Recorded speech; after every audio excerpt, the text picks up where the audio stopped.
Odoma hotelfo ebenya de akwakodi ho anase edin ene wo nanso so eni ho ehye nipa da sani ebetu akowiem ene onyankropon akotena democracy eyema bibifo anase enyema yen kwasi broni tim popa ene sentia wadi vaccination eba abibiman mu na family plan so mpo no enhye ben ana kwasi broni hyehyeye ewo krom enti a wode etoa yen eba ne sen ana gay ati atese ewo wiase afana nyinara ene wese illuminati ene wese freemason ene wese sumwe mu ni nyinara ahyase firi he no broni tim po a wode sanyema we nyinara bano de ato abibiman mu no anything we entram so hwe wake up Africa kwasiada we ni kwasiada bia awia dumienu ekopem awia no mienu live on Royal TV eya dwumadi a ofa poku danko ye executive director edema freedom mind movement ene ofa Israel Nkrumah a ye coordinator edema freedom mind movement no ebeka me Michael Asma ho na yesim konya na madi dwumadi ho chiame na ensem bia tise no ye gina twekron so abakosem ene twere ahodo so na dia mo hu ba bia obibini ufiri enu mu a eduro ene soma wo sombo na mabrofo sisi ache ebraso se call together twele kaye no etumi bam ne no ana hyase o freedom mind movement dwumadi e se wake up Africa dwumadi so braso se ye fa dwumadi live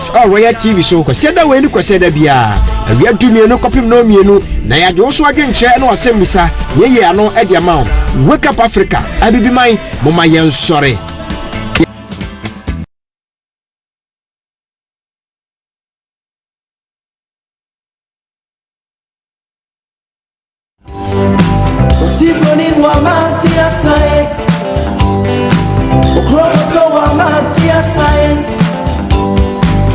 Amuna oba ye krum se oba betray ya mesu eche no to nipa eche no di asase akwanu mana dia sabu akwanu mana dia sabu akwanu mana dia sabu akwanu mana dia sabu Kromoto wa Matias Osigoni wa Matias Kromoto wa Matias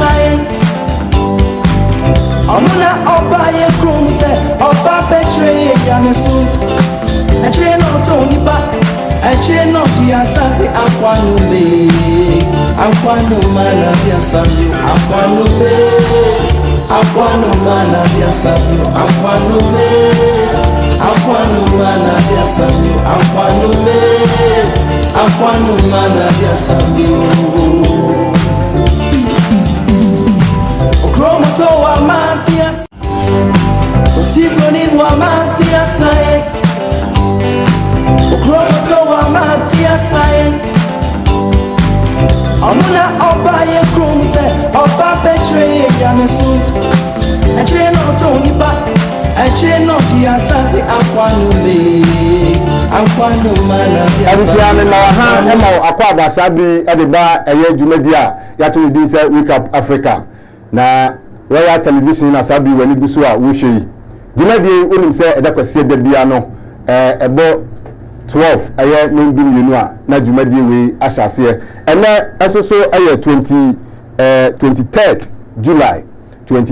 July na kwasiada dumienu abo empanyifo mienu onim se eda kwasiada bia no edu a ye ne empanyifo mienu ene disa adwumai eye wo fa ya opoku dankwa a wo ye executive director de maku ye friend freedom mind movement one ne ba Israel Nkrumah a ono so ye national coordinator edema eku ye friend freedom mind movement ene so empanyifo ade omagwa e wo fidie yi mu a ye de dwumadie no eba be esomo ne so matre gwam na onim se me na me de dwumadie mu chiame me di a ene kofi kumi na wotu sene ena ofa empanyifo je mre na ofa eko video ni sese no ye ne da no o the video any pictures na owia o de yakọ history ni ya bakosem chirosem ni mu chiro kronkron no sa na ono de ye ne da na last week o de yakọ mu ema videos ema yehu eye panyin bi a ye fe ne Martins ekopie mu ewo European Union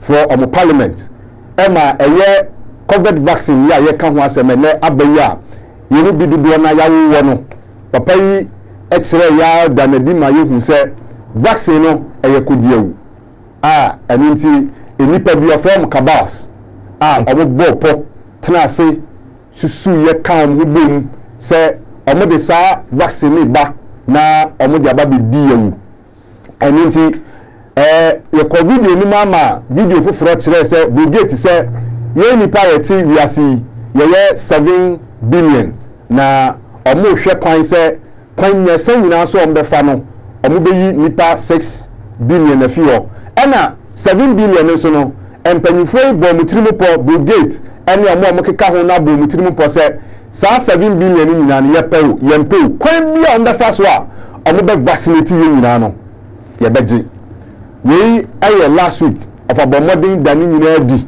ema yehu ena of Israel ebe mu na ono de wankasa bebiri ema ono so betai to ekire ye eye sikam pempem pubua eye omo ye covid vaccine no empempem a omadwiri opepepepe sika akodo a sampanyifoi adwiri agu mbotom a omo de ye omafa ye ho se omo ma ye duro nanso na nyese ne se omo kuyen omo de yende nim se omo bra ye duro na eno ene be na di ama ne besi se eye European Union for the omo timi frem panyifo bi je mo ni yidisem a omo ye doctors omo ye ehwehwemufo a omo ka ebe mu no eje mo ni bisem mo be kire omo se vaccine a eba wiase no ameboa na no ene ye yi ye kire ya me ye twa se ene African so ade na ye yanya African Union from panyifo ntimi ankom wan mu ma hwe se omo be panyifo bi omo nim de na nkoma be kire ye se vaccine a yenya ye no oha be ne wo ho amane be ne wo ho ana se hwi ni ho ene de ama ne santi ye be before de je se ye de ye te bibia na ya ma ye kwa senso eyo how last week empanyifo da sane ma we nyina di ananso so empanyifo agi omagwai nim se ensem no se bede eni na obete ensempa ewo fidie yi mu na ebia na onifie na nso dwumadi opese oka ye ho ene de puma abrewa yi puma kwam ye da sori ya YouTube for se omasan de ya to mframa no biom ene nti ebia na onifie na nso dwumadi opese oka ho live na wo hwebi ai oko abefonten tanso na wo hwehwe Wake Up Africa GH Wake Up Africa GH dwumadi obetimi aka ho live na wo nso wa hwebi anase Facebook YouTube na Facebook na ndom YouTube no ene omu bi amayen but amayen restrictions kakra awo the restrictions bi atoto ho ana conditions bi atoto ho a ene se meet sa conditions no ene omo se sa conditions no yetimi meet bia ene ombe bie e de atom kra e de amayen enti e bia ne no okọ na se wantimi enlia ma ana se bie no antimi enwe pe ya fache yen na enye yen ya memom eye omo a omo de omo ade ena ye try se eja ye be krokrom ya dandan wom kakra na afi omo de atom mama yen eno ena ewo ho enkai bo sam kakra ewo ho no eye Zion ladies enim se ye bo Zion ladies bia na ye ka mama Africa ne dom ni maami a mi sister panya ya santua sa na me frɛ no ya santua owoso ne ho siwa won say yes as a bema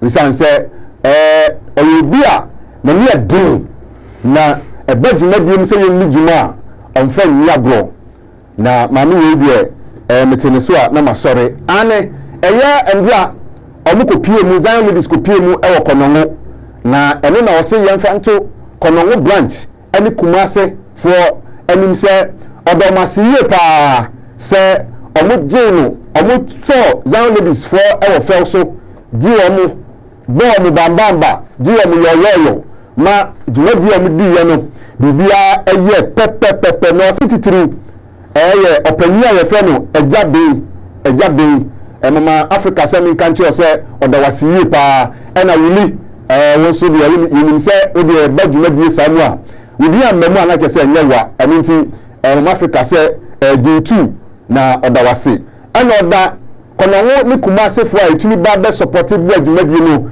enyina ase na yefiwa sanso na wili so se ono so de nase a eni kabia de ma Zion ladies mama Africa ni mpanyifo a omo so omunya adempa konowo tu sana mo no ma ombe ma konowo eseki ye wo so konowo a enya fedi agokra wuli se me kanche Zion ladies nyina se obade ya yahoa enhira e no sere de mamu se made bi amuye no ebekoyie sa na wuli se me fanto anim se branch branch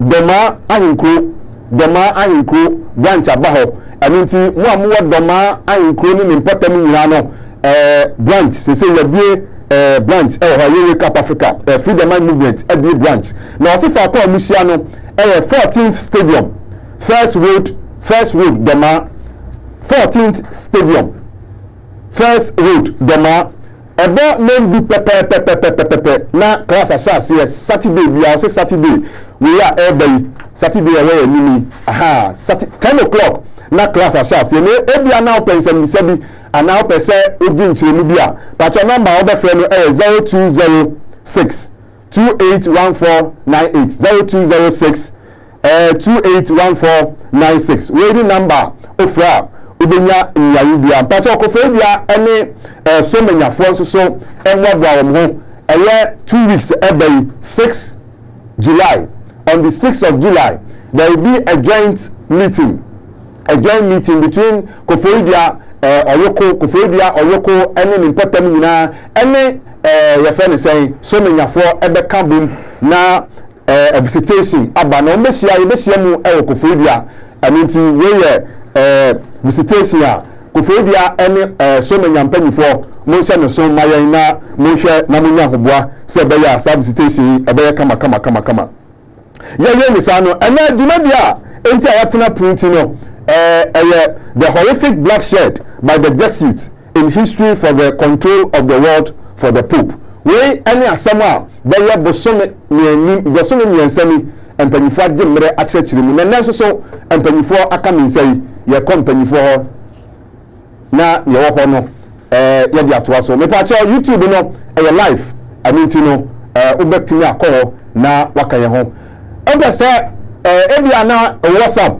sorry bomodo na fa WhatsApp message ebra for WhatsApp ana se SMS number ni 0206 519335 0206 519335 ATMC ampacho number na daso no mo hwe na mundi uduma na musesa ne mame bida mo ase ye ko mpanifo no na afi uduma bi no ye dia hihye so Israel ma kwa ba mejoso bi se ahode ho bia e kama ye do bo ade ase okay ovi aya me ma kwa ba mejoso bi se ofa bibia e boko enwa o ma me na nije wo me makumem ye da bo ade ase ofa ye wadawo ma ene wadum senia ye dubia mpempensu bia no ye gina ba bia wudi ena ye bo isanse na no me kan wadwumum se ba bia medubia no se ayubia ena me wase da bidi mana ofa na ye wo eninti me da obo ade ase se wafume na eni wani age wo wakumem na kire se wadwuma ye no at least what we say abaso abom twediampon ene eda nase na ene over yatena se ni se ensem wo ho last week o ma nkofo hu dwiri wom nkofo frame a na che se ayayam hihye ebi se adenti kura na na wo wehi na wama na meka kire wom se program waye over 3 years kura ago ansa na ko bebe yi ntini waye kura atwam ansa na e ba no mo se aw omenye bi anhwe wo na mse ne na nye oluman a enu ti ofa oma ele omenim se wo nipa e de ma oma ye krado mpacho ne ho no oma ye di kan ye be chia hwefo nyina hwefo eje so na machia mama Africa special yeah every ansa no we tu 12 in kran no ofra me anopa no e ko am se ogbade en kan ho na monko amomra so dream nze bibia ko successful amna echiawo saa so na eja kwanye ogbon odumase we sure say mo nyumase mo mu ko chiawo mama Africa boni din say mama nka mu je okay kwanye ogbon okay ono so na echiano so ma timi agina ho na o ma fa ma dwuma di kase atisei etimi abaso saa na beba emi yeba enwa manso beba ho na yahwe de mema so meeting aye e dia abua de Mama Africa Mizan ladies enso akwakoye no amna me da se we are traso so we no ene bi ni twemu a na transit from health na bi akwakofe economic nso nso a eya wo bi ase ndena no bi ende still no the friend say health issues ya American but come we are going to show some the city and name the what you say na what you say the buy no na you be to po on buy so no on the to no o ma ya de o mu pe e de the fi mi say na de we ni ada ho na any be trato e bi sa be bi e no ho asem ele na be hwe ni nyina okay enti first year dia first picture okay yo because na first picture offer e be nim ha me WHO admits that fully jabbed moms are giving birth to babies with severe heart defects. That's all Sareka da mufatu somaye. So last week, you know, German government now because right information you video by you say now footballers heart problems, cardiac arrest and na member but say the Britain there no nkwara ma me for mu ko wo vaccine ni bi nyina no and nkwara ya wo no wo severe heart defect yesu dey offer WHO ankasa na World Health Organization ankasa na kan wa sem sir second video at the corner that different warnings okay over video na picture second picture okay second picture no WHO warns of new deadly heart problems in babies from vaccinated mothers. The picture and the that's offer. Hey, are you who? Enti se agu we na we babies say na dia na wo vaccine ni a e bi sa na e nyina ba. E kwa first video Gregory's report Amir who say one more seven film as a result of COVID no one who said near manema bi the power no and near manema bi ba na omu hu nka ho asem even I am Gregory's report yo that is your first video your first video no massive biostructures found in bodies of the vaccinated Greg Rees report. The pacho mujangu maye na papa enfanka na asem. And injuries is overwhelming to anyone capable of seeing past the mainstream media's hypnotic lies. The numbers tell us that the vaccines have already caused a 20% increase in deaths. Now we have a run rate of about 20% excess mortality. That's confirmed by the CDC numbers, the funeral home numbers, and the insurance company numbers. And then somebody did an independent study I saw recently suggesting 20% is the number. So we're running at 20% excess deaths. And a 10% increase in disabilities. This is a stunning number. You're telling me that things been flat for 5 years at 29 million and all of a sudden out of the data they got 3 million people are disabled out of nowhere? Correct. And now we are beginning to understand that this is just the beginning. Things are going to get much, much worse. Many of us have already seen the mysterious objects found in the vials of COVID vaccines by two separate independent groups using electron microscopy. We are also familiar with the rising number of strokes, heart attacks, and other side effects experienced worldwide after the biggest experimental vaccination in history. And now we are getting a first glimpse of what is causing all this. Something in the COVID vaccines seems to be growing within the recipient's vascular system.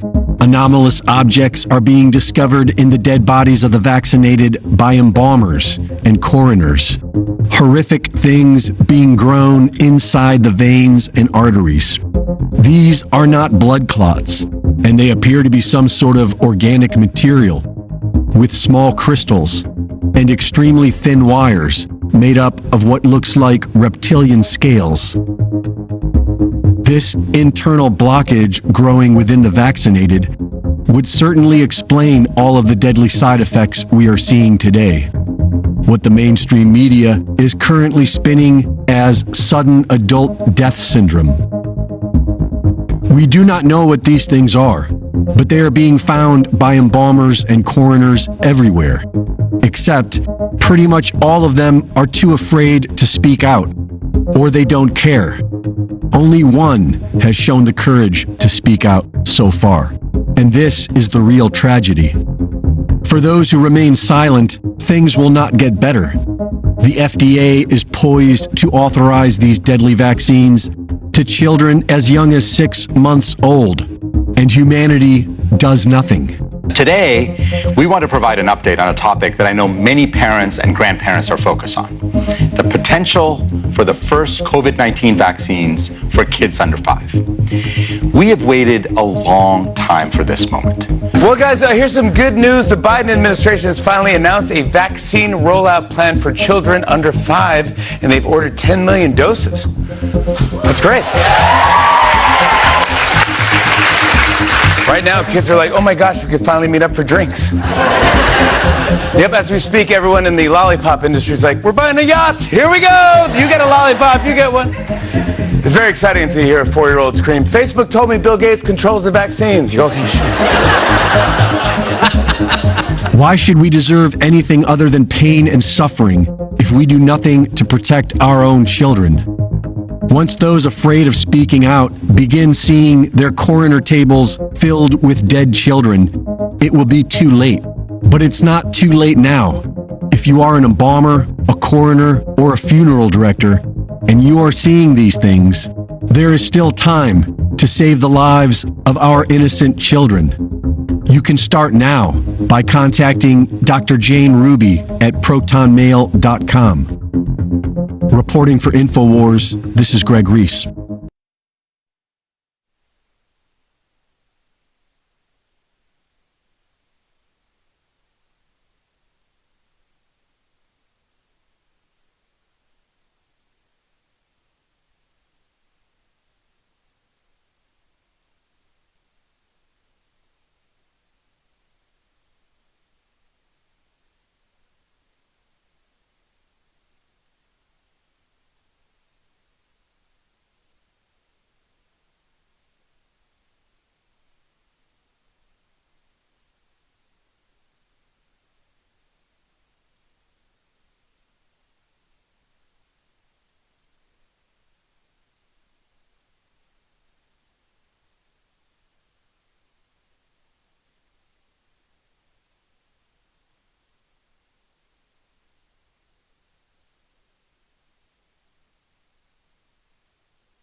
ọmọ covid ọmọ vaccine ayé fi sase na ebi ele be ba ama ọmọ ayé fi se ayé fi sase na ebi ele be ba ama ọmọ ayé fi se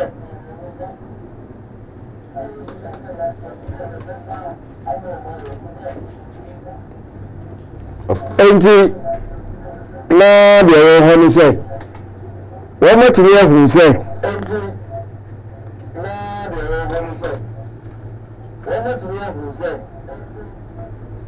ẹ̀rùsíà nípàtọ́ yẹ̀twa yẹn wọ́n ba yẹ̀bá yẹ̀bẹ̀tọ́ aso.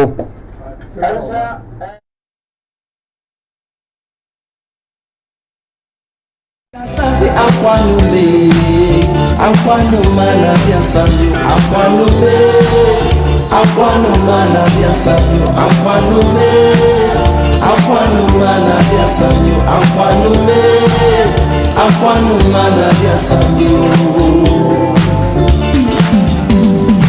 okromoto wa matias osibroni wa matias okromoto wa matias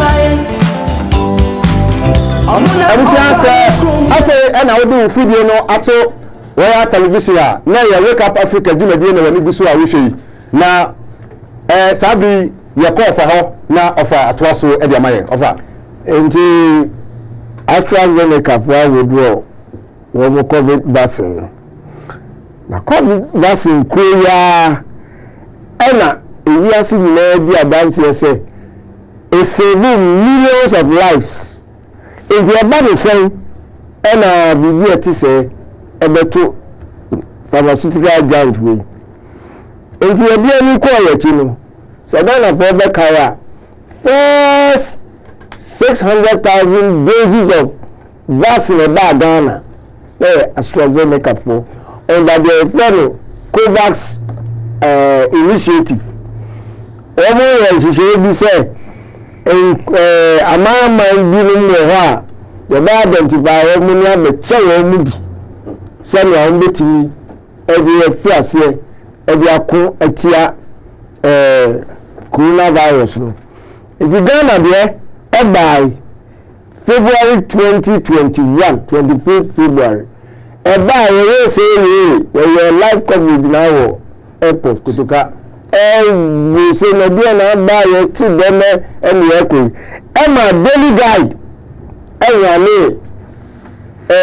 your friend say editors o mo kan say kwa editorial okay yen ko next picture no your next picture no daily guide 25th February 2021 vaccine arrival momentous because some of us have picture into Somalia.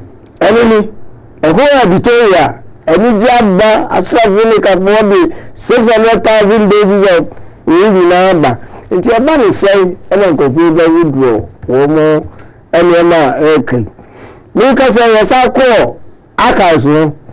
And you can maybe so that the VO2, one more basil, send your EU agency, almost all come say, problem really vaccine. Into your next picture. The next picture no Daily Graphic 16th March 2021. No evidence of AstraZeneca vaccine problems. WHO for American. But no first picture into Somalia. The next one.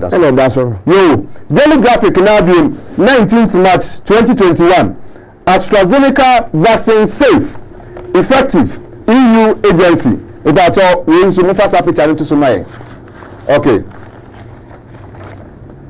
Ana ekoba say Ghana ha and 600,000 doses no buy no. And Business and Financial Times copy. Okay, well we are copy them the buy. Dr. Bia a granting interview. As soon as they can say AstraZeneca vaccine we know first dose we are safe for 11 months. Okay. Picture no in fact you. The picture Business and Financial Times 14th April 2021. AstraZeneca vaccine first dose protection can last up to 11 months. Ghana Health Service. Picture Fatu Sumaye. Okay. Enemy. Yes. And the only car when baby a ban so Anna AstraZeneca muhatro. You go if you know. The buy say AstraZeneca admits for the first time say its COVID vaccine can cause rare side effects. Intense legal fight with victims of defective jab. So when your court cases were 51 and confirm AstraZeneca jab nina ebirimo fenu ebirimo so ya o my disabled any nema and you must sue AstraZeneca and you know and a company wo say sana tie bia anyway the very draw your second video your second video no AstraZeneca withdraws COVID shed vaccine after admitting real side effects. First post America. But your first video no into my. Dominates the headlines. Vaccine maker AstraZeneca certainly does. The company is withdrawing its vaccine from the markets, and the pharmaceutical giant claims it's because of a decline in demand. But notably, this decision comes weeks after AstraZeneca admitted that the COVID shield vaccine can cause blood clots. In the UK alone, the firm is facing more than 50 lawsuits over these claims. Our final report takes you inside the drug maker's decision to pull the vaccine from the market. In the whirlwind of the pandemic era, COVID-19 vaccines emerged as beacons of hope. Hundreds of people waited eagerly for their shot at protection. During that time, nothing seemed more important than a COVID-19 vaccine. Among the heroes were Covishield, Covaxin, Novavax and Sputnik V. But now the spotlight dims. Pharmaceutical firm AstraZeneca has begun the worldwide withdrawal of its Covishield vaccine. The makers feel that the vaccine, which once promised to give immunity against COVID-19, is no longer needed. Their decision stems from a surplus of newer vaccines available in the market. AstraZeneca says the newer vaccines are tailored to combat the evolving virus variants, which makes their Covishield vaccines obsolete. The pharmaceutical giant says this has led to a decline in demand, which is why they no longer want to manufacture it. They now want to conclude their era of pandemic response efforts. But there's another side to AstraZeneca's miracle vaccine. The pharmaceutical giant faces daunting legal battles. A lawsuit totaling over $100 million in the UK looms over AstraZeneca. The allegations link their COVID jab to the deaths of 80 individuals and countless severe injuries. The first legal case came last year by a man who was left with a permanent brain injury. The number of cases have now reportedly risen to 51. AstraZeneca contests the accusations, but the company also accepted that in very rare cases, Covishield can cause TTS. TTS stands for thrombosis with thrombocytopenia syndrome. It causes blood clots and a low blood platelet count. The medical community had reportedly accepted the possibility of blood clots in 2021. Several scientists studied the potential serious side effects of Covishield. Experts recommended an alternative jab for people under the age of 40. They said that the risk of the AstraZeneca vaccine outweighed the harm posed by COVID-19. Despite claims of saving over 6.5 million lives during the pandemic and distributing over 3 billion doses worldwide, AstraZeneca now finds itself on shaky ground. As the curtain falls on this chapter, questions linger over the legacy of AstraZeneca's vaccine. Once hailed as a global lifeline against the pandemic, was Covishield rolled out too fast and were people made the test subjects? Or did the vaccine work wonders for billions, making the fresh cases of death and injury just an anomaly? Abusia, video amino share you for man no share you. Abusia ensamo wiase na Ghana ene Africa ye ho mobo na ya na nado omamuo wahayen isan say AstraZeneca vaccine ya kan wasemi of a bika kire ene first one be can be PM Ghana in Europe there esasia na man for sha say nya effect na lawsuit video no tell say within a space of just a short space na AstraZeneca ye dey ma ko gina court ama e ka wa sha say na obo e kan kwa $1 million ama ni ti wa withdraw in time so Ghana ye dey ya wo sajo na Africa dey da no ya wo ni na o dey man ka Ghana because Ghana dey na me say me Ghana ni enti ye mpani fo no amanfo edi omo kokota ise omo disika no esa damage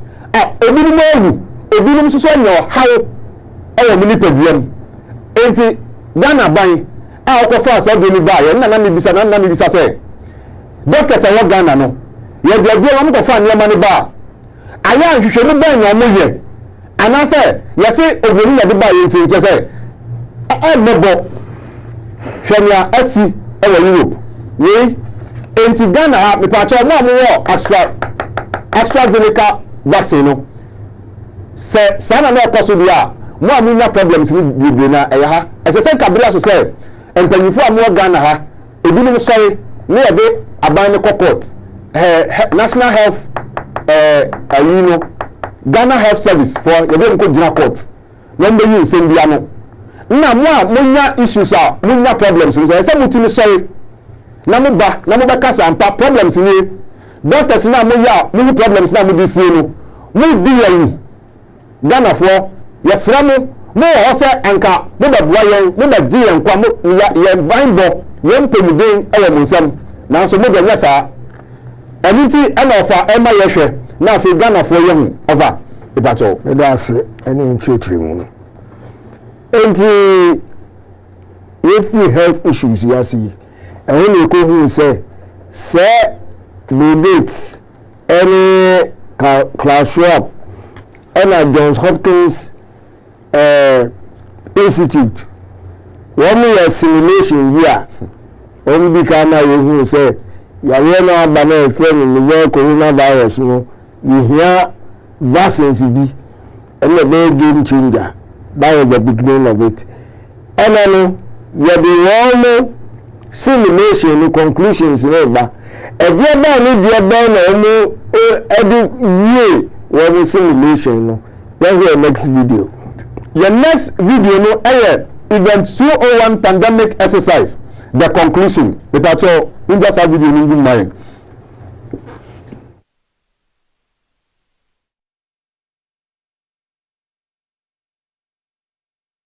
The outcome of the CAPS pandemic in Event 201 was catastrophic. 65 million people died in the first 18 months. The outbreak was small at first and initially seemed controllable, but then it started spreading in densely crowded and impoverished neighborhoods of megacities. From that point on, the spread of the disease was explosive. Within 6 months, cases were occurring in nearly every country. The global economy was in a free fall. The GDP down 11%. Stock markets around the world plummeted between 20 and 40% and headed into a downward cycle of fear and low expectation. Businesses were not borrowing, banks were not lending. Everyone was just hoping to hunker down and weather the storm. Economists say the economic turmoil caused by such a pandemic will last for years, perhaps a decade. The societal impacts, the loss of faith in government, the distrust of news, and the breakdown of social cohesion could last even longer. We have to ask, did this need to be so bad? Are there things we could have done in the 5 to 10 years leading up to the pandemic that would have lessened the catastrophic consequences? We believe the answer is yes. So, are we as a global community now finally ready to do the hard work needed to prepare for the next pandemic?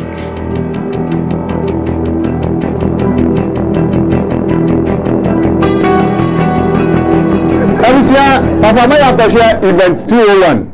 Na Event 201 ni muno. Where simulation omo ye ansana corona beba no of away is 2019.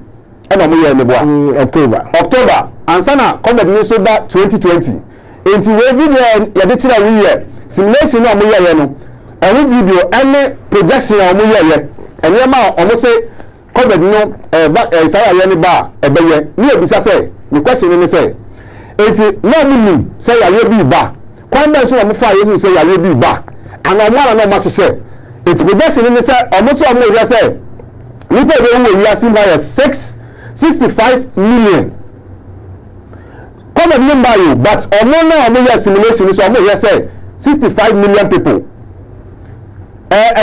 economy ewiase economy nyina no ebeti ahefam say bam na say economy so to for everything bam a ebeteke about 10 years ye be bre asase so nipa be bre hey ye be ko ene kwajodo na yehu after COVID hwe amani a ye fam economy Ghana de ayese ayi no buburu enti when ya dia in the simulation ni no amu project here say we say si enti amu say yawudie polisia ye say yes si ebe take 10 years after COVID no ansa na ya no be han ye na say 10 years achi 18 patch 10 years na say 2030 of an ambacho ne boa ansa na ye be nya han na say nya asem ketwa we ade a simulation ta time no na COVID ni nya maya enema no masato we bi adanse of am one say say ya ye COVID no eye adanse bi pefo se ekrofo kuo bi nipa bi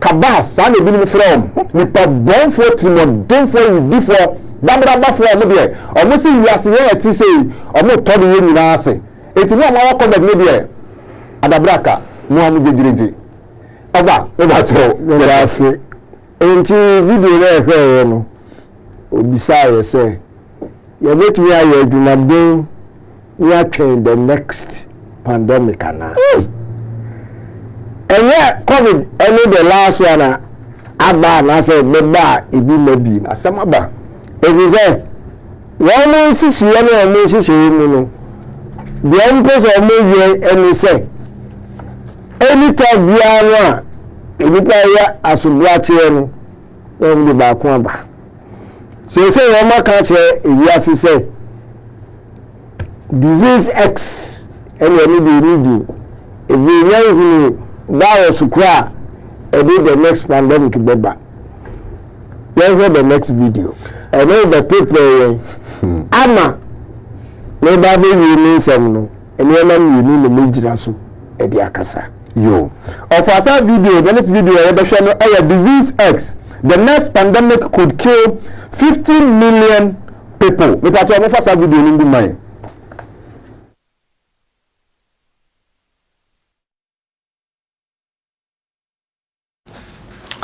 We've talked about economic slowdown, we've talked about wars, both inflict pain. But do you know what can be worse? A pandemic. Our generation has seen it firsthand. The Wuhan virus pandemic. The whole world was hit. More than 770 million people were infected, 6.9 million of them died. It was horrible. Turns out it was just a trailer. The next one will be much worse, and it is coming. I know it sounds ominous, but I'm not the one saying this. Experts are. They say the next big pandemic is coming. It will be caused by what they call disease X. And no, Elon Musk has nothing to do with this. The name disease X was adopted by the World Health Organization back in 2018. The name is hypothetical. It stands for a disease caused by an unknown microbe, like the variable X. It could be anything. A flu, the Wuhan virus, or a souped-up ancient killer making a comeback like typhoid or tuberculosis. It could spill over from one species to another, go to humans from a pig, a bat, a chicken, or even a hamster. It could come out of a fur farm in the UK or a pig farm in Mexico. It could be birthed in a disturbed forest or a weapons lab in Algeria. It may arrive decades later or tomorrow. And that's some high-stakes confusion. Every few weeks, they come up with a new report on this disease X. It makes dire predictions. But honestly, it offers nothing concrete. It's infuriating. If they don't know anything for sure, why bother at all? All they can say with some certainty is this. Another pandemic is inevitable. With worsening climate change and denser human and animal populations, disease X is coming. Many experts have said this. The latest one is Dame Kate Bingham. She chaired the UK's vaccine task force. She says the next pandemic could be 20 times deadlier than the one caused by Wuhan virus. It could take 50 million lives. Now, reports say scientists have identified 25 virus families so far. 25 families, each family has thousands of viruses within it. But there are still millions of others yet to be discovered. So fear of the unknown persists. Do you know what makes it worse? The lack of clarity over pandemic response. What do you do when it hits us? No one knows how to deal with the next outbreak. It's been 3 years since the Wuhan virus pandemic began, yet many aspects of the best response remain unsettled. When a new virus spreads quickly with no warning, there is little information. But at that time, hard policy decisions have to be made, and they must be made quickly. There are many questions. Should schools be closed? Should there be a mask mandate? Should there be international travel bans? If a safe and effective vaccine becomes available, should it be mandated? Should it be compulsory? Health experts and policymakers have debated these questions, but they have not reached a conclusion. There is no collective response or resolve to devise a plan. About 2 years ago, countries agreed to develop what they called a pandemic treaty, like a global agreement. A treaty that would list the ideal response to future diseases, to help with preparation and prevention. That was the plan. But 2 years and counting, there is no such treaty. This year, the United Nations became desperate. At the General Assembly, they took matters in their own hands. The UN called for a high-level pandemic meeting. It was held in September, and a document was released. Guess what it said? Any obligations stated for the governments became recommendations. Do you know who was given the lion's share of responsibility here?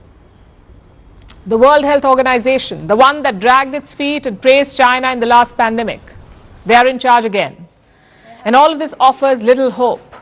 It shows that pandemic amnesia has set in. The sense of urgency has been replaced by complacency. Public health systems were exposed the last time. They were unprepared. They could not cope. And policymakers are showing no intent to fix this. With no plan in place, they will scramble to solve the next crisis. They'll be caught unprepared yet again. Disease X may be fictitious today, but it's also a harsh warning. The world cannot wing a pandemic. It must prepare for one.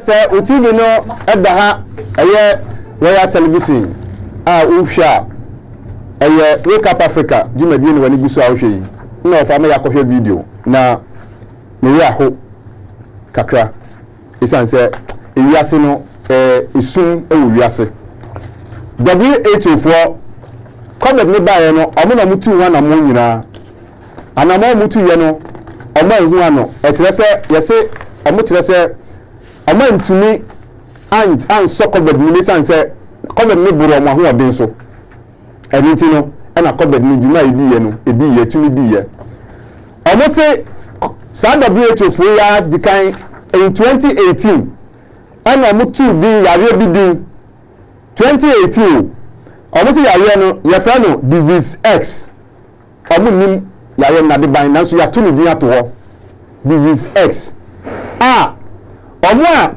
players e wo mu a omo yesa omo ya ho siseye no omo WHO no wanti mi anso anu no ka ho UN omo so di muntintiman it is UN for kra yi Ghana for ya di omo akose mi omo bi papa di man we ensem a video ebisa o hwe video nya se bisa wo ho na WHO kire se ya wa disease bi a from disease X omo nim kwa be fa so beba etu hwe video nya bo se omo se betimi apia fi ba bia betimi afi mpo Nigeria ye Nigeria ha ya betimi afi aba enti na se na beba no omo nim enti beti a da bia se climate change angofo no mo wicked flood eba kese omo betimi aka che se climate change kwa na de ba isan se ye nipa no ye ntumi kwa ye wuye ena ye so ya toto nye maguyem ena ye so ya ye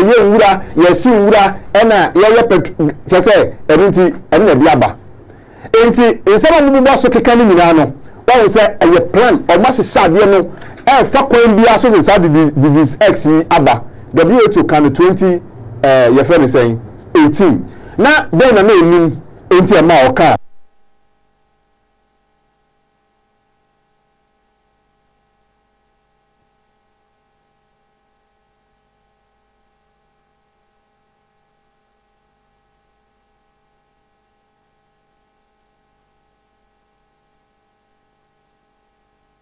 akwanu mana dia sambio okromoto wa matias osigoni wa matias sai okromoto wa matias sai amuna oba ye krumse oba betray ya mesu eche no to nipa eche no dia sase akwanu mana dia sambio akwanu mana dia sambio akwanu mana dia sambio akwanu mana dia sambio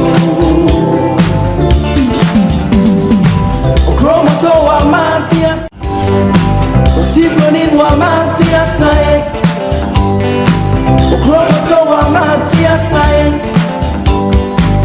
amuna oba ye krumse oba betray ya mesu eche no to nipa eche no dia sase akwanu mana dia sambio akwanu mana dia sambio akwanu mana dia sambio akwanu mana dia sambio okromoto wa matias Arusia abade sia say video no eda so da royal television Wake Up Africa ye tell ho ba enti yen call for hot street na ofa eguso ekasa enti no na you new pandemic and after pandemic treaty eno ne yedi akira ye beka ho asem ye beka ya October 2022 and John Hopkins Center for Health Security any World Health Organization and a Bill and Melinda Gates Foundation a year simulation back you ever Belgium Brussels no any friend say the friend of catastrophic contagion. Let's go next picture. Okay.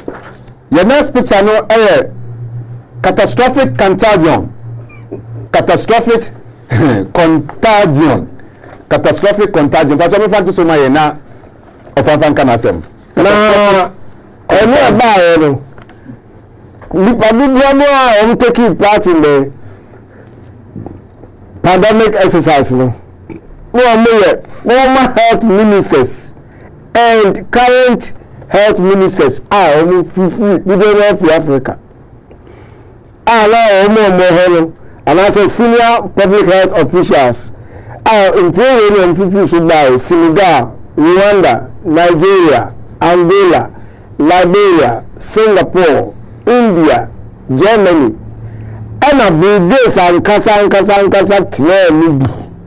and yes, simulation. Of I never want to know say between a PF in Nigeria, Africa for one kind also.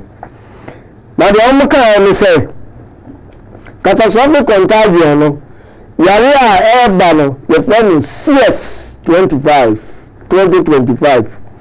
A year severe epidemic antivirus respiratory syndrome 2025.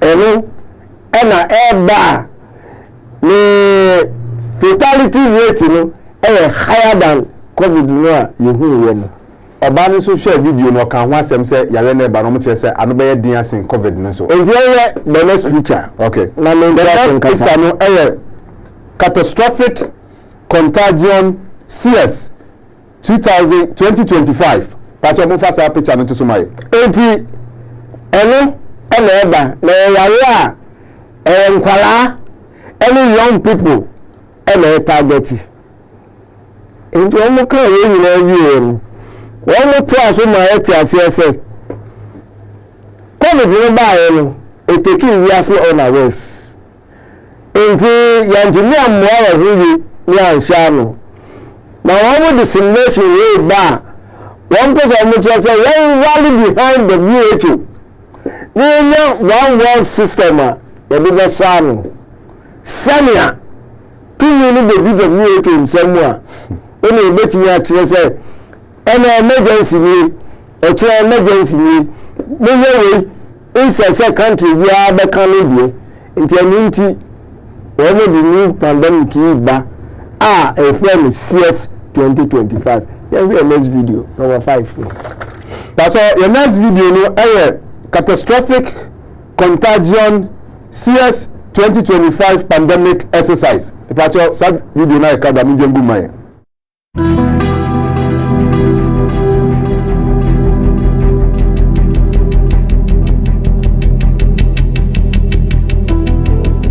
Officials in 2 Latin American countries alerted the WHO of several outbreaks of a new infectious disease that's mysteriously appearing across the region. Severe Epidemic Enterovirus Respiratory Syndrome 2025. Over the past 6 weeks alone, there have been 500 confirmed or suspected cases reported. The virus could cause a severe pandemic if early containment and mitigation efforts are not successful. The pandemic in this type of situation and trend would be a risk for the global health security. Pandemics are inherently political, financial, and so much broader. We have not spoken on the leadership in the country. And I think that we need to be also very careful. We cannot decide a lot of things without the leaders be involved and agree on that. There is no substitute for national leadership. It's important to support the local response or the national response. Training those that are in these areas first, enabling them with the tools, protecting them, and if needs be, regional solidarity first. At this stage, communication is key, and communication should include not just scientists with data, but also social, religious, and political leaders. Trust. This is an essential issue, and trust was broken among countries, between populations and healthcare systems, between healthcare systems and governments. I'm very sorry to say that in 2025, we need to strengthen the health system. WHO needs to be a voice for the voiceless. No one is safe until all of us are safe. As of today, there have been an estimated 1 billion cases worldwide, with more than 20 million deaths, including nearly 15 million children. Countless millions are alive but left with paralysis or brain damage. The most successful countries are those which invested in preparedness and trained for this moment years in advance. This included having full-time pandemic preparedness and response teams, which conducted detailed operational planning and routinely tested those plans through exercises and drills. If more countries had participated and heeded the guidance, the toll might have been much less.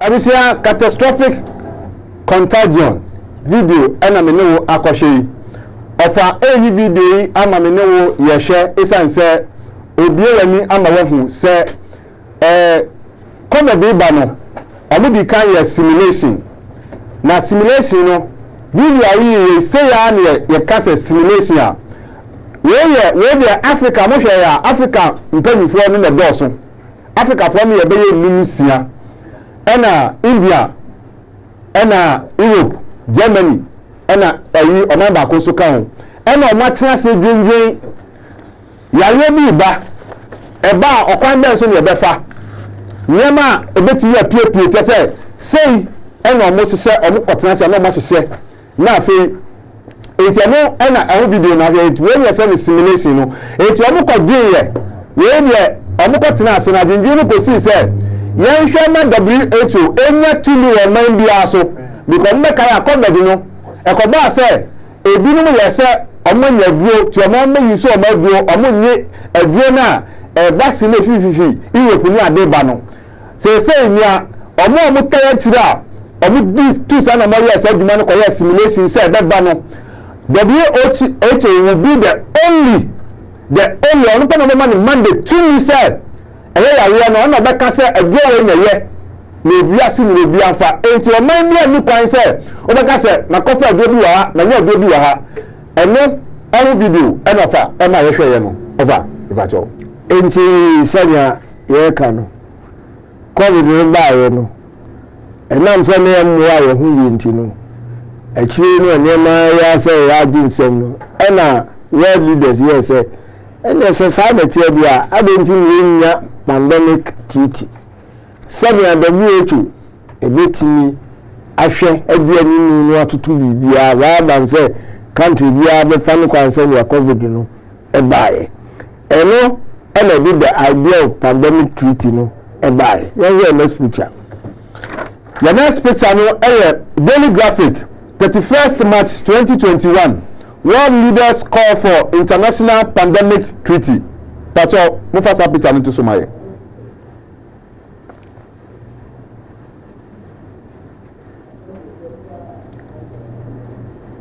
Hello.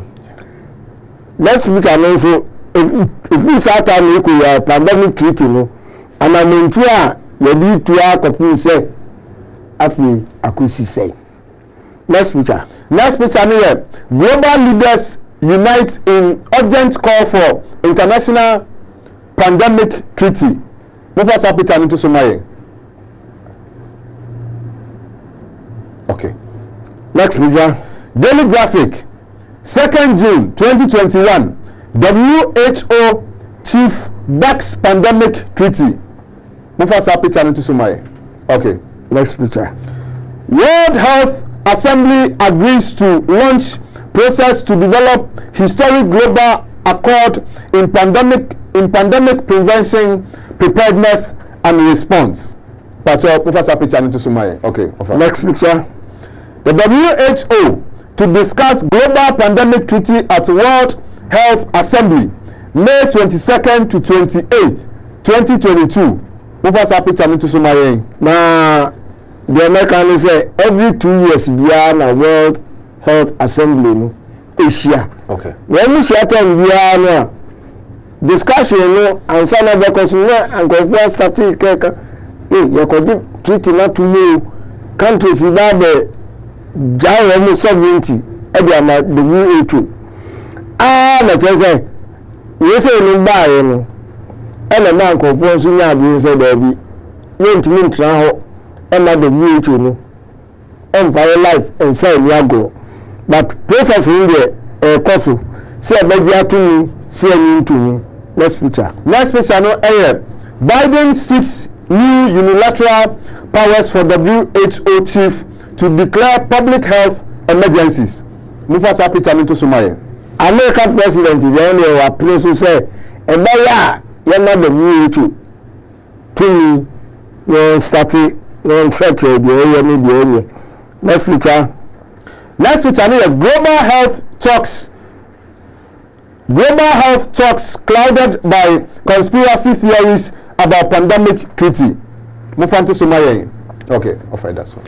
Enti ahana nkaero you must be to me enti conspiracy theories say no canon one minute say ampa countries be here o ma yata so mo enti no wagina ko last simulation no so Africa World Health Assembly no individual countries no members e kan ho vote wo ha on bet you about capture one dey touch go mo who say vote o dey e be meet opposition abi who capture ka dey mo dan e ni ga mo dey mo number ya kidira mo be sugra let us say mo boama ya pass la the WHO abegi to me in America ne other developed countries in there Oma say they cannot do away with their sovereignty and the WHO awo COVID by now in China for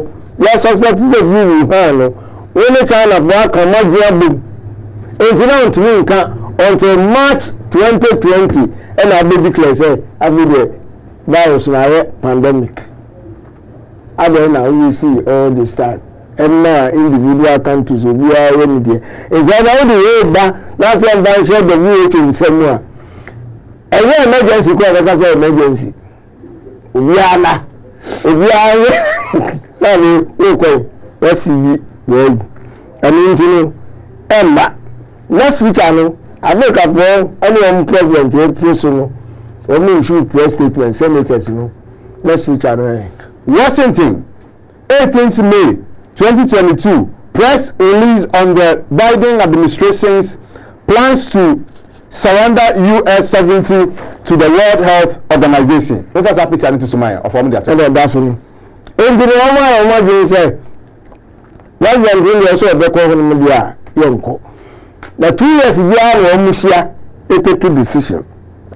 Well, okay, that's last year, now 2022. Okay. This year, between May 27 early June 1st, and a 77 World Health Assembly, a course.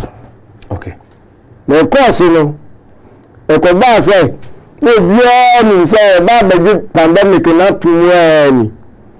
It's ahead of the meeting, and 49 US senators, most of them were Republican senators.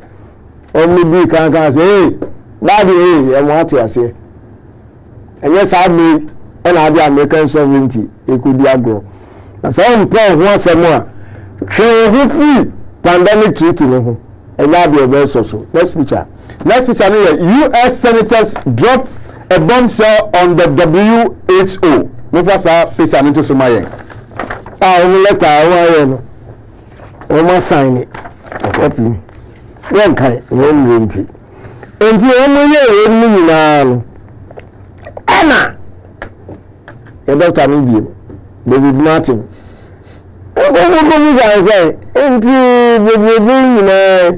what is it? A Sunday night, pandemic not too more over there. Let me pay.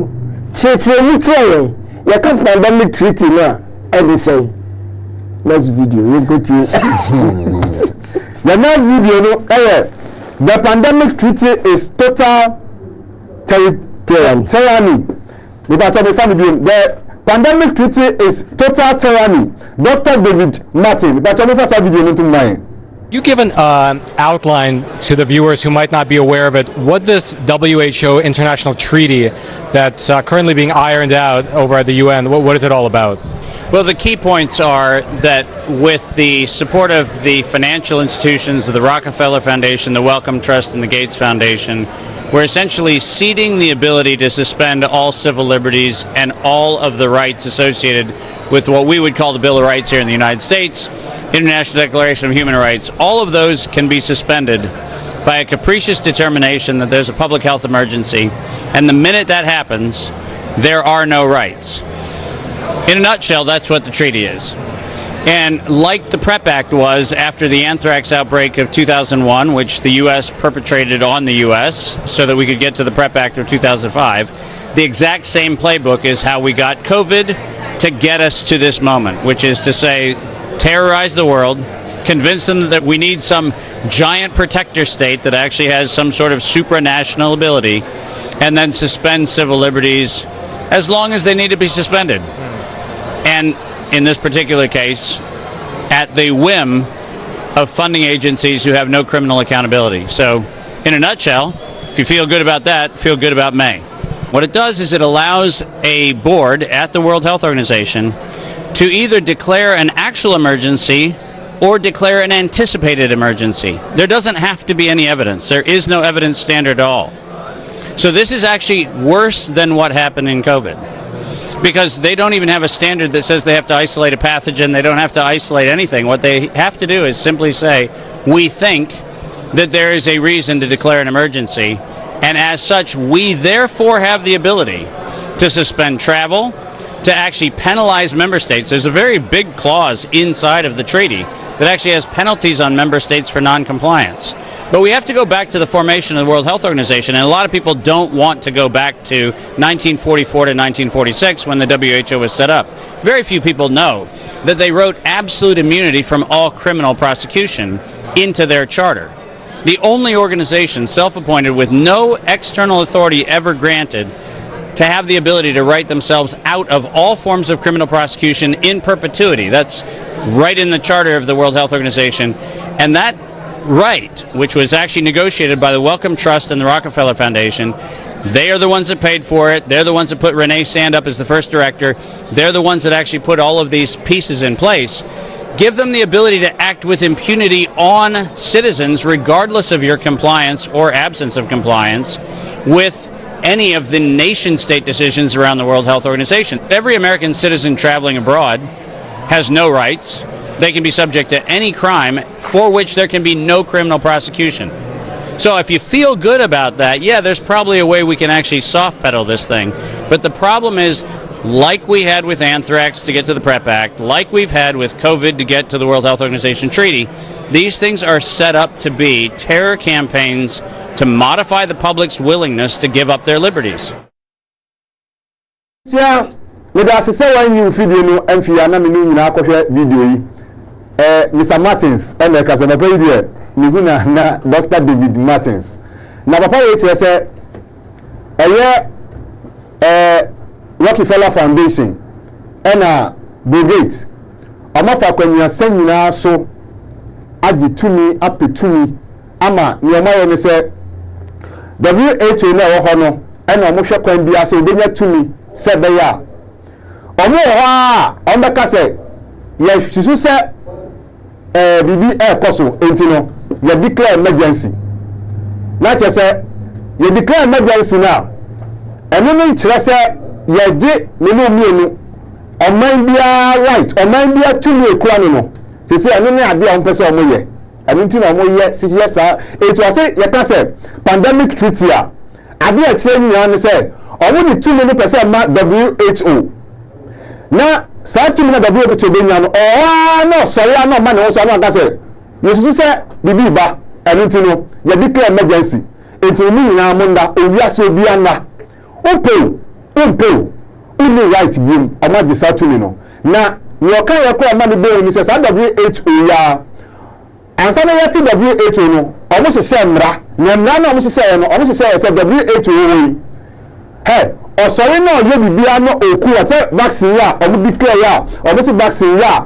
oku yi untimi fa WHO kokot untimi nge WHO hwe ayemra oma ye de sa na omo de ti WHO no edi WHO no oku wana so oku sa untimi nge ne hwe sa mra na no mpese sa konya na mpese omo fa so no omo de sa tumi so omo sa eto declare emergency na de tumi fi nsema uwa untimi nka se oti WHO utimi nya ne hwe we ana papa no etim efa pandemic treaty a tumi a pese de ma WHO na mo chichire man bia ansa gu nati na ne yeku a eno ne se yeku sa we ni video for me yekohwe over cho enti the next picture no the 77th World Health Assembly in session in Geneva, Switzerland.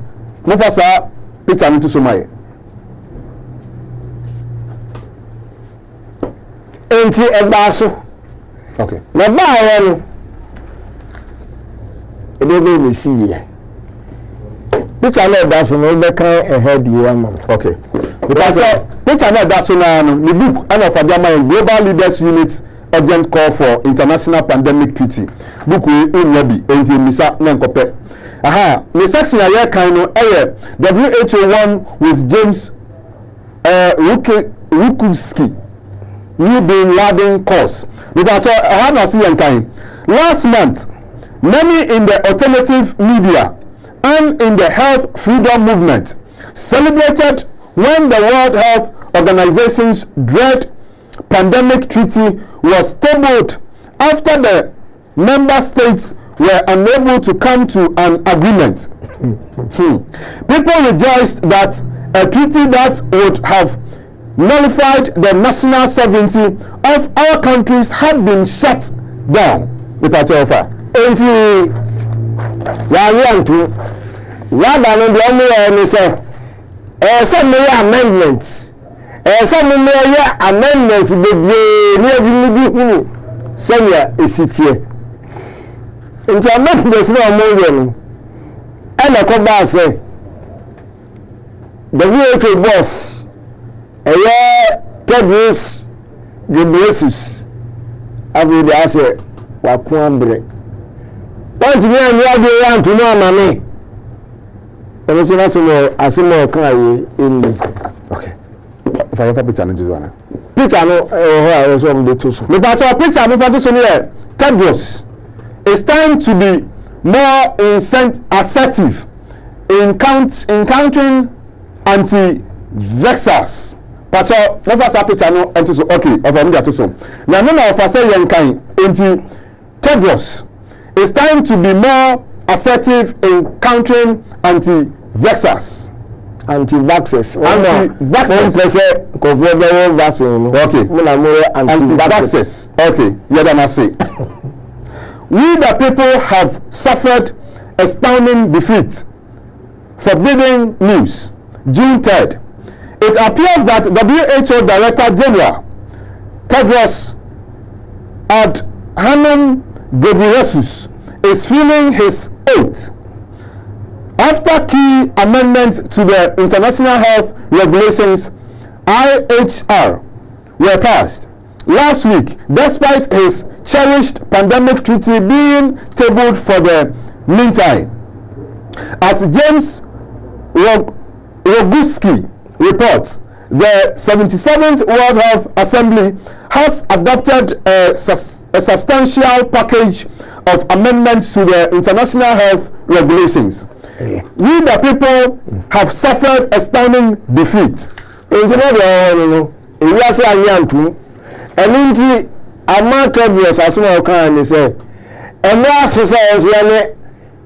Anti-vaxxers no any see me because only here I take advantage of COVID, you know, everyone will cause havoc, and they let us fight back against the anti. Now the men anymore of this also bread. Last video no Tedros, it's time to be more assertive in countering anti-vaxxers. But your video no any mind.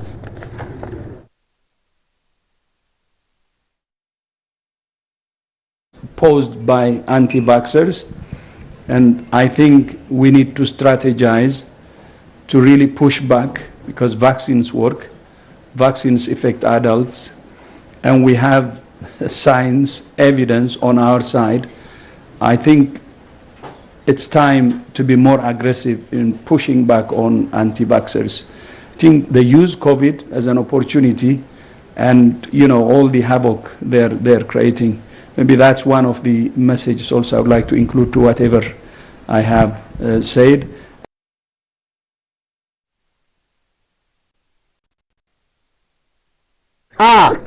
Church mu say see am say omo papa bi aso omo fa omo ne anti-vaxxers no ebe dibe si ani we any video of am ye kwhwe yen ko fa na ofa enchire mu any last word of am ye anti we dey say no wa kana say yeah we who say the vaccine right we yen ko fo we disabled me you know china ka try say still our anti-vaxxers no in pushing more aggressively na person say why we just hold what bread 2024 we call World Health Assembly then ka ko bu say ya je pandemic treaty na tum and I for say there say ya amendments now ya to me no any na ka hu na heighten the possibility say 2025 watch out for a pandemic manuasi over yada say ahefo da wasipa yi over say ne papa yi Ghebreyesus ye no kire say 2025 watch out for a new pandemic. Now yefa messages kakra. May God bless you all for your message. You yada say good afternoon, you are doing great job. I'm King David from Suaman Dadieso yada say mebo mo ba so juma pa amoye yo yenso yeje so I'm Harina from Brekum. Thanks for education. Please check your sound. The pacho yada say number ya me na mo frɛ me WhatsApp pe na mefa o frɛ me a mintumi MPK call me srawa ma mefa. Okay, we need sound your sound me ya check it. Message for message be American now. Yeah, bless you for awakening those of us who are ready to learn with you. I'm a health worker, but I did not take the vaccine and I told my family members not to take it. Please, When are you coming to open chapter at Atim Kebe? My name Dake Gosway Safarito Agogo from Kebe. You Yepacho Yebeka Wasem. Are we Ghanaians very serious at all? But that Elmina, you and also maybe I will be saying thanks. I say thank you for alerting us. We are living in a crazy world. Greetings to Black Rasta.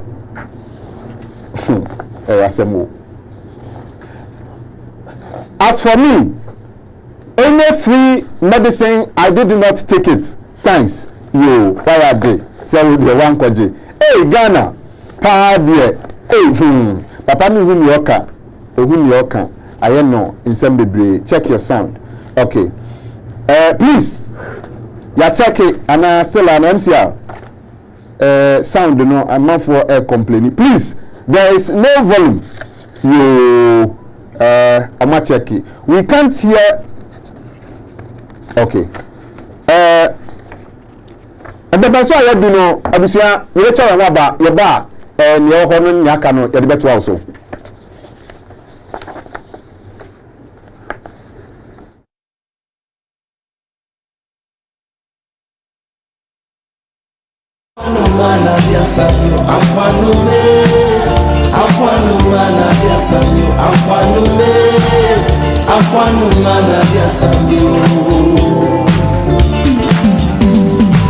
Kromoto wa Matias, Osigoni wa Matias,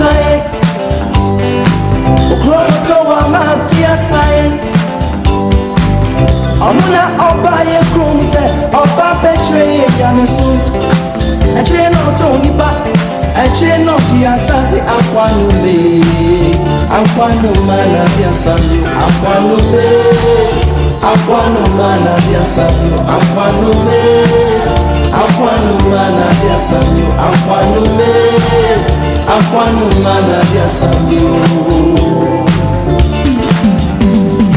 Okromoto wa Matias, Osigoni wa Matias, Okromoto wa Matias, Amuna Obaye Krumse, Oba Betray Yamesu, a chain of Tony Bat. A chain of the assassin Aquanume, Aquanumana dia samyo, Aquanumana dia samyo, Aquanumana dia samyo, Aquanumana dia samyo. Okromoto wa Matias, Osigoni wa Matias, Okromoto wa Matias, Amuna Obaye Krumse, Oba Betray Yamesu, a chain of Tony Bat, a chain of the Assassin Aquanume, Aquanumana dia samyo, Aquanumana dia samyo, Aquanumana dia samyo, Aquanumana dia samyo. Okromoto wa Matias, Osigoni wa Matias, Okromoto wa Matias, Amuna Obaye Krumse, Oba Betray Yamesu, a chain of Tony Bat, a chain of the Assassin Aquanume, Aquanumana dia samyo, Aquanumana dia samyo,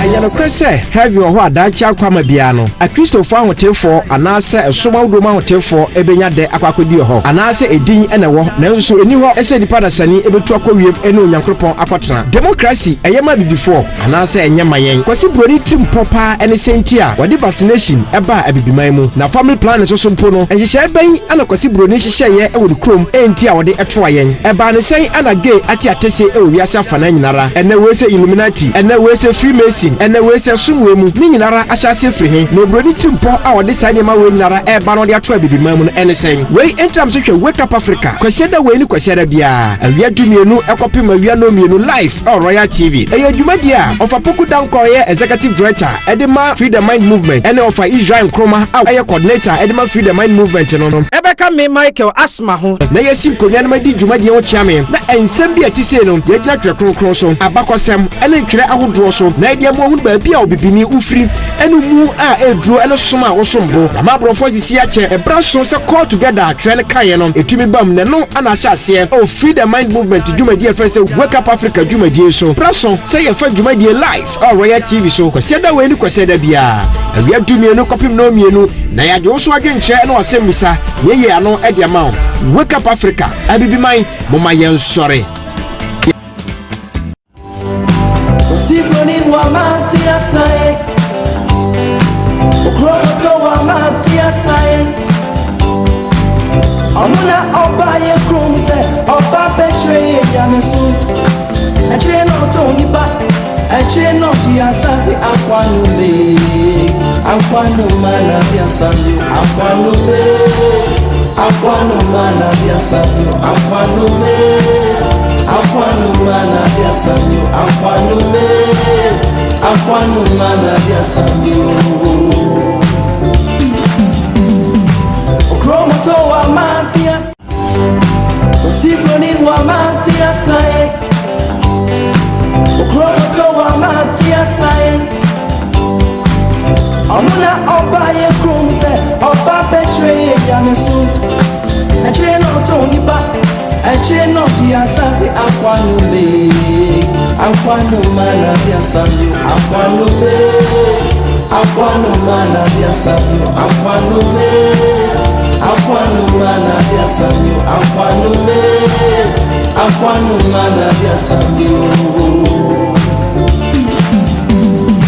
Okromoto wa Matias Sigoni wa Matias